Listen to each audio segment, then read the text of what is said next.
So do you feel like you're hardcore fatigued right now? Feel like you have no energy to do anything? Well, in this video, I'm going to give you 6 tips to help you have more energy during this time of year. Sit tight.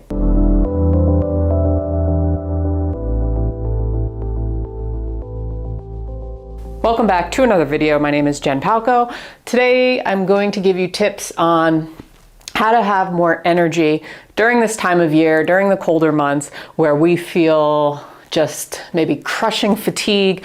We're struggling to stay awake past a certain time. We're struggling to do all the things that we need to do. Well, there's some reasons behind this, and I'm going to bring in a little Chinese medicine stuff with this as well, and the 5 elements. If you're not familiar with any of that stuff, I suggest you check out some of my other videos. I've done a bunch on 5 element type stuff, Chinese medicine, basically, a holistic way of approaching our health and our lives, both, physically, mentally, and spiritually. So, number 1 tip for having more energy. And before I get into the tips, actually, let me just give you a little reference here. So think of your body, you have like an energy pack, okay, within your body.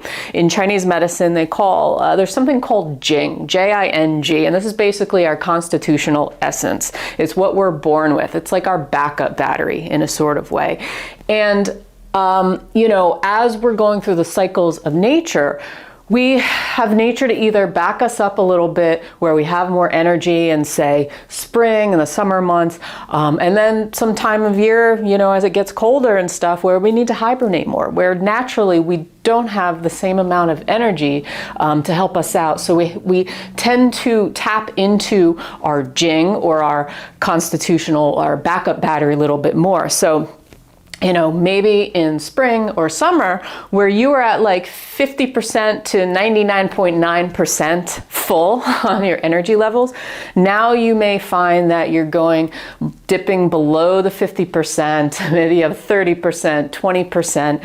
And over time, if we keep doing things that are out of alignment to not only our bodies, but also the season changing around us, then we will find that we're tapping more into those energy stores. We're going to tap more into our adrenal system, deplete ourselves more, and this is why you may feel so drained.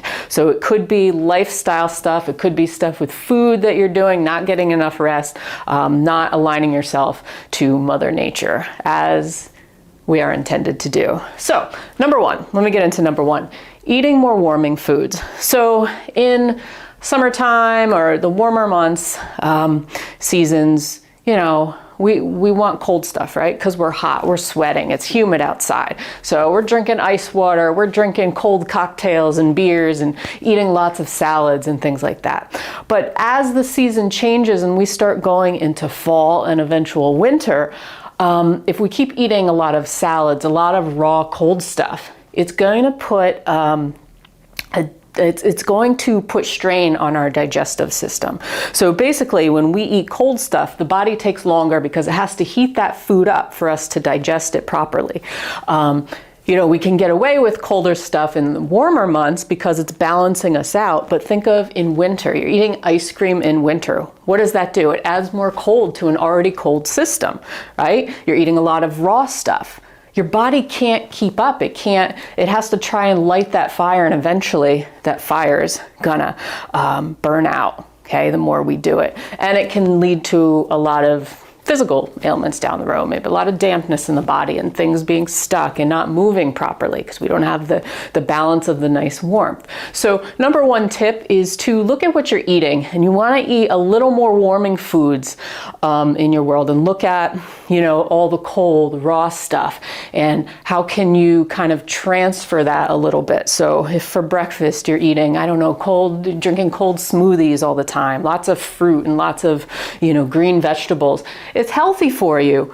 But if you can transfer that into more warming vegetables or things, or eat more potatoes and oatmeals and things that are more warming to the system, then this is going to actually have an effect on your energy levels, right? Because your body's not going to try to use up all of that energy to process this cold food. So adding spices to your food, and cinnamon and onions and things that are maybe a little more pungent too.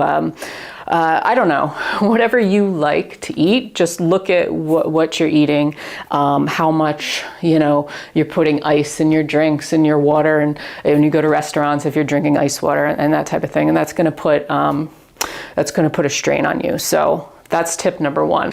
Tip number two is to find balance in everything you're doing. So not to overindulge. So this can be with food or activity or anything in your life. So not overindulging in caffeine, in alcohol, in sugar, in food in general, but also not overindulging in things that are seemingly healthy for us. So exercise, right? If we're doing too much exercise, then we can burn ourselves out more so in the colder months. Also things like sex, okay? Or masturbation, whatever, it exerts a lot of energy, okay, out of you, and it can start tapping into your battery pack. So you may notice you're tired more the more you do it, and be like, oh, I never thought of that, right? Never thought of that. Well, look at how much you're indulging. If you're doing something either too little or too much, okay? You have to find that balance in the middle, because sometimes your body just can't accommodate it in these months. Number three, important tip, sleeping regularly. So maybe we could get away with less sleep because when it's lighter outside, but now that it's getting darker earlier, it's darker in the morning, our bodies require more sleep. We don't get the vitamin D that we normally would from the sun as we do in summertime. So getting enough sleep and regular sleep, not throwing our circadian rhythm off. This is important because if we're, going about our work weeks or whatever, and we're getting up at 5, 6 a.m. and then on the weekends we're getting up at like 11 a.m. or noon, whatever, it's going to throw our bodies completely off, and that's going to leave us tired. So if you've traveled, you all know what jet lag feels like. This is basically on a similar level. I forget what it's called, but it's basically the same. I forget what the name of it is, but it's basically the same as jet lag, but it's like when you're not traveling, basically, where your body needs to kind of make up for the hours that you've lost. It's confused. Our organs work and process different things at different hours of the night, during the day. So you throw it off if you're feeding it at all different times. If you're sleeping at all different times or not sleeping at all different times. If you're staying up, you're hyping yourself on caffeine, which is a sort of false fire because it gives you that high, but then it dips you back down. So it's not a real source of energy, as we all know. It gives you a little boost, but it's a false boost in a sense. It's artificial. So just pay attention to your sleep schedule. And if you can try to keep it about the same, eating schedules, all that kind of stuff, eating at regular intervals, the body likes that. Our body likes to be in a rhythmic pattern. Think of out in nature how everything's in a very rhythmic pattern and like things all work together. It's the same with us because we're part of it, right? So if we throw ourselves off, our body is not going to like us for it. It's going to leave us tired. It's going to leave us feeling like confused in a sort of way. So this is a way to conserve the energy. And like I said, this time of year is not so much about boosting the energy, it's more about conserving the energy so we feel like we have more of it, because again, we can tap into those reservoirs that we have, but once they're tapped into and used up, then there's nothing left, right? If your phone is on 1%, 0%, the screen goes black, it turns off, right? So it's going to be the same with our bodies. And so we have to really pay attention to stuff like that. Number 4, limiting your exposure to things and people that drain your energy and places that drain your energy. So if a city drains your energy, and your friends are like, let's go to the city, let's do this, let's go out and party. And you have to learn how to set your boundaries, okay? Especially this time of year. If you want to conserve your energy, you want to have more of it. A lot of people just ignore this fact that they're going out and they're staying up and they're around a lot of people, or they're watching the news a lot, or they're around a lot of like Debbie Downer type people, and they wonder why they're tired. oh, well, maybe it's because I've been having like a 40-hour-long conversation on the phone with my mom about, you know, all these other people's medical ailments and what's wrong, who has cancer and who's the blah, blah, blah. You have to limit your exposure on how much of that stuff you take in, especially this time of year, and kind of be aware to what you're sensitive to, who you're sensitive to. The energy vampires and drainers are going to be out to get you if they see that you're vulnerable. They see that you are tired. They're going to just energetically try to like wrap their grimy hands around you in a sort of way. You know what I mean? Like if somebody unconsciously knows that you're like open for exposure, they're going to soak that stuff up. They're going to soak it up. Okay. So we have to set our boundaries. And even with it, if that means breaking up ties with friends, with family, certain relationships we're in, you know, toxic people around us, toxic environment around us. If we're around a lot of clutter, that can really drain our energy. We're around a lot of noise all the time and distractions. This can all drain our energy, and we don't even realize it a lot of times because we're just unaware of it. We don't pay attention. So this is something to really look into. Number 5 way to help you have more energy during this time of year is waking up your kidney points. Oh, so if you see my other videos on the 5 elements, I talk a lot about them. And winter, I'll say winter because we're going into winter next. Right now we're metal season, going into water. Water right here, the blue. Water element has to do with our kidneys, our adrenals, urinary bladder, but it has to do with our constitutional essence. Okay, this thing I'm talking about, Jing, primarily, backup battery.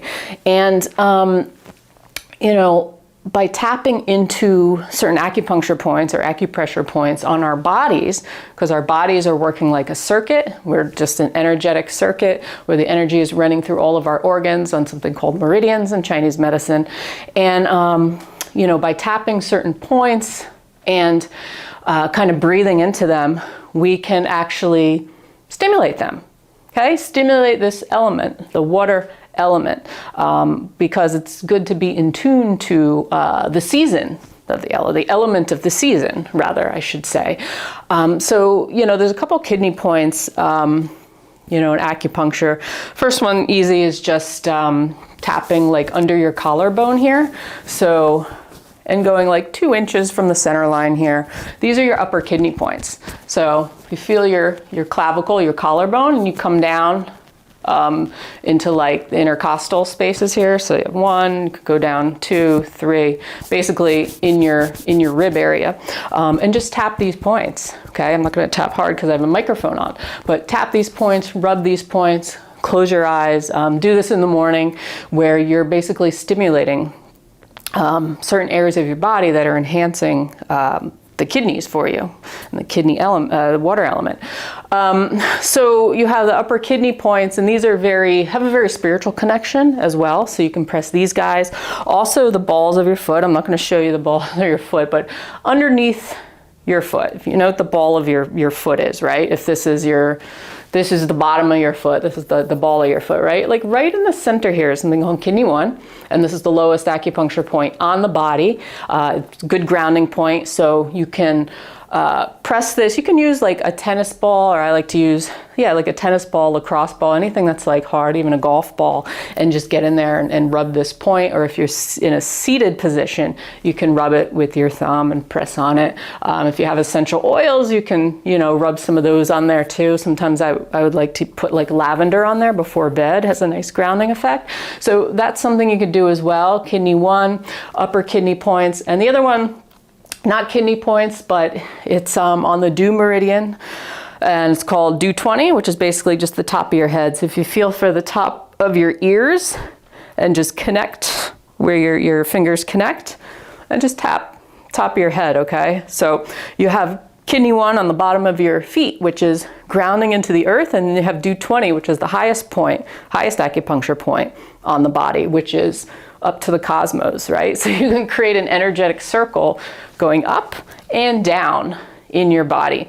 And you can do this in the morning. you know, close your eyes, breathe into these points, however you want to stimulate them, tap them, rub them, just hold them there and just kind of be in your body, because a lot of this season, it's about doing less and reflecting more. So it's less outward and more inward movement, right? Because we're coming around, if you think of like the yin yang, it's yin overtaking yang, okay?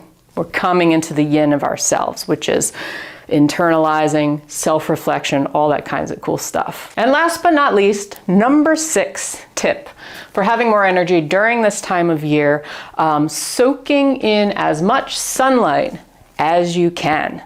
So think of you and think of your battery pack again, right?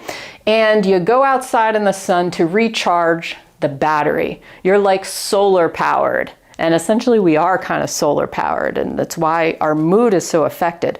We want to get those vitamin D levels, because in the colder months, it's darker, we don't get the vitamin D, we don't get the sunlight. So whenever it's a nice day out, like today is a beautiful day out, and you know, I was soaking up the sun before, feels so good. It's almost like we want to just charge ourselves and soak up as much of that energy that we can into our bodies, so that we don't feel as tired, as sad, as depressed on those dreary days, okay? So the more we charge ourselves up and get outside for 20 minutes even, on days that it's nice out and sunny out, you know, the better we will feel balancing it out on those days that are kind of cold and dreary and cloudy, okay? If we don't go outside at all, then we're really low on our levels, and it's going to affect us. A lot of people in the Northeast are affected, you know, in the colder months, because we don't get the vitamin D, we don't get the sunshine like they do in other parts of the world. So these are just some important tips to just kind of make you aware of. Like I said, it's not about like boosting the energy. I want crazy amounts of energy. Well, just by default, we're not going to have crazy amounts of energy just because it's this time of year, just because we're moving into this more yin type stage where Mother Nature's not going to back us up. It's not going to give us that little bit of boost. It's not going to give us the extra fire that we want in maybe the spring, which is about growth and renewal, or summer, which is the height of vitality, of energy, right? Everything in balance, everything comes back into itself, and we need to hibernate, we need to self-reflect, we need to prepare so that we have energy conserved for when we do need to do more, be more active, right? When, yeah, so that's essentially it, you know? So if you don't have energy, don't feel bad about it, but try some of these things out. Be a little more aware of what you're doing, what you're eating, how much you're exerting effort, even if you think it's healthy for you, even if you think it's a good thing. It may be too much of a good thing on your body right now, and that's why you're getting sick. That's why you're feeling drained. That's why you feel unmotivated. Because if you don't have the backup battery, then there's nothing pushing you. Right? There's nothing left to push you. So just some food for thought. So anyway, if you like this video, let me know in the comments below. If you have any other tips, please, by all means, let me know. Hit that like button, subscribe. I put out new videos every single week for you on all kinds of cool topics, from 5-element Chinese medicine to non-Chinese medicine, self-empowerment type stuff. Let me know what you like, what you would like to hear, and you know, I'd be open to that as well. So on that note, have a great day. I'll see you on the next one. Peace.